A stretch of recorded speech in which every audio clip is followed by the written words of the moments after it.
Mic check 1 2 1 2. It's the Y2K collector, and I wanted to share with you 3 reasons why I've decided to return to retro collecting in 2024.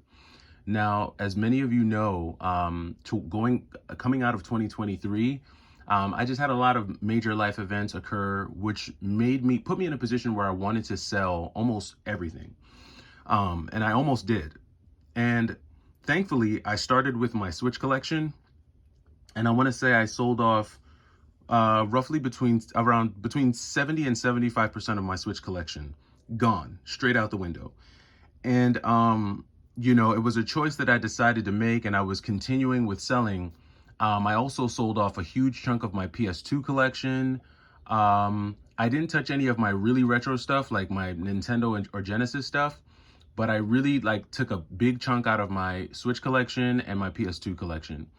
But thanks to you guys, thanks to this great community, thanks to everyone who follows the channel and who supports the channel, I got a lot of encouraging comments. I got a lot of, positive feedback. And I also got a lot of, warnings like, hey, don't sell in haste. Don't sell, when you are in an emotional state, because you might wind up regretting some of the things that you sell. And so to everyone who left me that comment, I want to say a huge thank you, because here I am now in March of 2024 looking at parts of my collection, and I'm like, thank God I didn't sell this. I really would have been upset if I sold it. So thank you to you guys. Now, as the year started, I told myself that even though I wasn't selling everything, I was just going to stop. Like, I wasn't going to collect. I wasn't going to do much collecting. And as the year has gone on, I realized, you know what? There are still some things that I have on my wish list that I want to get. Doesn't mean I need to get them all in one day. Doesn't mean I need to get them all in 1 month. But I can spend the rest of this year slowly accumulating some of those retro games. And so that is the motivating factor behind why I'm returning to collecting in general. But there are 3 specific reasons why I'm focusing my collecting on retro games. And so I'm going to share those 3 reasons with you here now. The first reason that I'm returning to retro collecting is because prices have settled. We are now 4 years removed from the pandemic. I want to say we're probably 2 to 3 years removed from the height of high prices for video games, and the market has settled. Everyone's gotten over the whole WADA thing. Everyone's gotten over the whole VGA thing. The whole heritage auction thing is all out in the open. I don't think anyone even really cares that much about graded games. I mean, I'm sure there's still that market for it, but the hype behind it has died down. And so with the dying of the hype, we've seen not only a settling of prices, but we've actually seen prices overall come down between 10 to 20%, depending on the game. Now, you still have those exceptions to the rule and those games which have maintained their price, and probably even some games that have gotten more expensive. But when you look at 2 of the more recent retro pickups that I've made recently, and these are the latest 3, I picked up Super Bomberman 2, Journey to Silius, and SNK versus Capcom 2. I do have it complete in box, but I just have it in my slim PS2 right now. But when you look at a game like Super Bomberman 2, at its height, this game was going for roughly $40. So when everything was crazy and everyone was retro, crazed, people were spending upwards of $40 for this Bomberman game. Now, I recently picked it up from GameStop, ironically, and I was able to get it for roughly around $30. So that's a 25% drop right there on a pretty good Super Nintendo game. Another example would be Journey to Silius. This is an NES game that at its height, this was going for $50 or more. And now this roughly goes for around $35 to $40. You can pick up a solid copy of Journey to Silius. I picked this one up also from GameStop, and it's a pretty solid copy. Label looks good. I cracked both of these open to check the motherboard, and they are authentic. So that just tells me that, with the settling of prices, depending on how you source your games and where you get your games, when it comes to GameStop, obviously you can use coupons. You can use your $5 off per month if you're a pro member. You can take advantage of the buy two get one with some of these games. And so there's just more creative ways for you to save and get better deals on retro games. So to me, from a pricing perspective, now is a really good time to dive in. just because I don't see there being a crash. Like, I don't think there's going to be an overall crash in the gaming market. But while we are experiencing this dip, now is a good time to take advantage of that and see which games you can add and check off of your wish list. So that's reason number one. Reason number two is scarcity. Retro games are becoming an endangered species, right? For some of these games, we're 20 to 25 years removed from them, from their initial release. And depending on the game, it's getting harder and harder to find. And in some cases, you can't even default to like an eBay or Mercari because they're not even on those platforms either. I'll use Last Resort as an example. Now, Last Resort was a game that I picked up at the beginning of the year. I did not pay for this out of pocket. I actually went to go sell some Switch games, and out of the cash buyout that I got for some of my Switch games, I used some of that cash and negotiated a deal for Last Resort. Now, through the negotiations, I was able to negotiate this down to roughly around $600. This is a complete in-box, authentic US copy of Last Resort. But it's extremely difficult to find this in a game store or even find this online. Complete in box, US copy in 8 out of 10 condition. Everything's working, everything's functional, no tears, nothing like that. You're not really going to walk into a game store anywhere, at least in my area, and find a game like this just sitting on the shelf. Now, there is another game in the family of Neo Geo shoot 'em ups that I'm looking for right now. That game is Blazing Star. But Blazing Star is even more rare than Last Resort. I can't even find an authentic copy of Blazing Star online.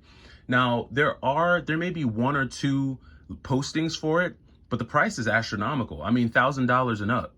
So I'm definitely not paying that for that. But when it comes to just finding these types of games in general, they're extremely hard to find. They're very rare. And in some parts of the country, you're not even going to see a game like this at all. Now, I actually wound up buying that from a actual game store. One of my local game stores, I walked in and they had a pretty decent selection of Neo Geo games.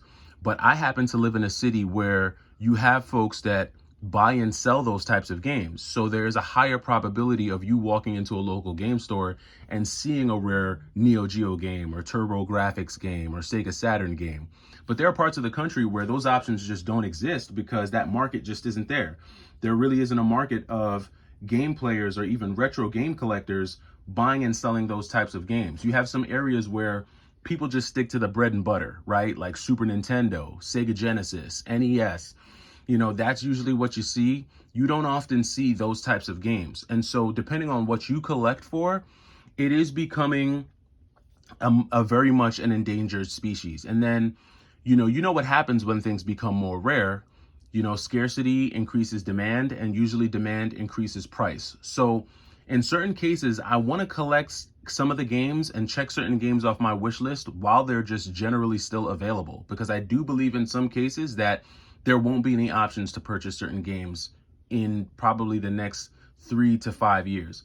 And, it doesn't mean you go FOMO mode and you try to buy everything up. Like I said, pace yourself, right? And that's my plan for this year. I have all year and the rest of my life to collect some of these games and check them off my wish list. But if I take my time and if I'm patient and if I diligently search for some of these games, I will be able to get them and add them to my collection, hopefully before they're completely off the market altogether.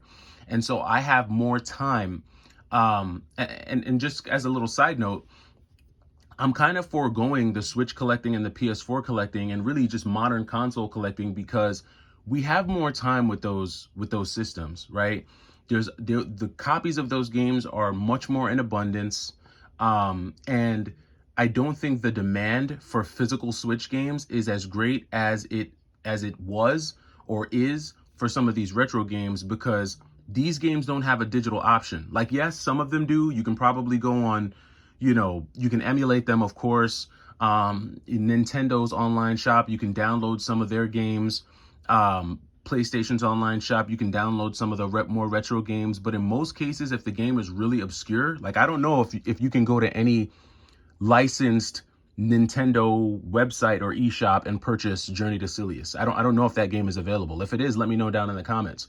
But usually in those eShops, they usually reserve the room for just the major AAA titles. You don't really see more of the kind of like hidden gems, the more of the rarer titles. So overall, I think scarcity is a big driver in why I'm wanting to pick up certain games now, instead of waiting for them to become almost unavailable at all. So that is the second reason why I'm kind of steering more towards retro collecting. The third and final reason as to why I'm focusing on retro now is because there's a lack of innovation in a lot of the modern games that we're seeing today. At least just from my perspective. Now, I'm more of a 2D sprite-based collector. It doesn't mean I don't have 3D games. It doesn't mean I don't like open world 3D games like Breath of the Wild or The Witcher or Ghost of Tsushima, which is actually one of my favorite PS4 games. It doesn't mean I don't like those games. It just means I don't play those games as much, right? In some cases, some of those games give me a little bit of motion sickness. So I'm not able to play them for long stints, but usually like a 2D game, I could sit down and play it for 3-4 hours straight and not feel like I have a headache or feel dizzy or anything like that. So that's why for me, I tend to steer more in that direction. But when I look at a lot of the games that I have on like the PlayStation 4, a lot of them really harken back to this era, the 16-bit and the 8-bit era. I mean, just look at some of the games I have on in my PlayStation 4 collection. Games like Robbie Ribby, right? A more sprite-based type of game. Games like Skull, which Skull is a sick game. You got to get this game and try it out. This is a very fun game if you've never heard of Skull. But a game like Skull, right? That 2D sprite-based, this is what I'm buying on the PlayStation 4 right now. Even a shoot 'em up like Dangun Feveron, right? Pretty cool arcade style shoot 'em up. Or when you look at a game, another one of my favorites, The Mighty Goose. Yes, my PlayStation copy is sealed because I have 2 copies on the Switch, one of which is open that I play, but I did want to get it on the PS4 as well. But these are some of the games that I have, right, on my PS4. Valfaris, which I actually beat on the Switch. One of the first games I beat on the Switch back in like 2019 or 2020, right? So, and even another game, right? So we got games like Battle Garega, which is pretty much just a re-release of a Sega Saturn shoot 'em up. Great music in this game. Really good music in this game. But these are the games that I'm picking up on modern consoles, and really what they are, they're just re-releases of and remakes of games that I would ordinarily just buy on retro consoles, right? And so if I want that original and authentic experience, the best way for me personally to pick them up would be to grab them on the original consoles. So those are my reasons for wanting to pick up a more of the retro games. That's where I stand with my collection, and I'm interested to know what you think. I'm interested to know where your thoughts are in terms of adding to your collection. Do you think that there is an abundance of Switch games, and do you think we have more time to pick up those games? Or do you think the retro stuff is just played out and it's time for us to let it go? Me personally, I love retro. I love the originator, not the imitator. And these are games that I want to pick up and add just because they're more than just games to me. I look at them the same way a classic car collector would look at a classic car. These are classic video game timepieces. You know, they're just collector pieces for me at this point. I think that I've gotten all the major games that I've wanted out of my collection, like in terms of adding games to my collection. I feel like I've picked up all the must-haves. Everything that I'm going to be getting from this point on is just going to be other games that I had on my second tier of wish list games. So in the future, throughout 2024, you'll probably see me pick up more games for the PlayStation 2. I'll probably be adding back some of the games that I sold because there were some games that I'm pretty upset that I sold off. So that I'll be adding back, and then you'll also probably see me adding some Super Nintendo games that I've always wanted to add. But I'm interested to know your thoughts. Let me know down in the comments. It's the Y2K Collector. Happy Hump Day.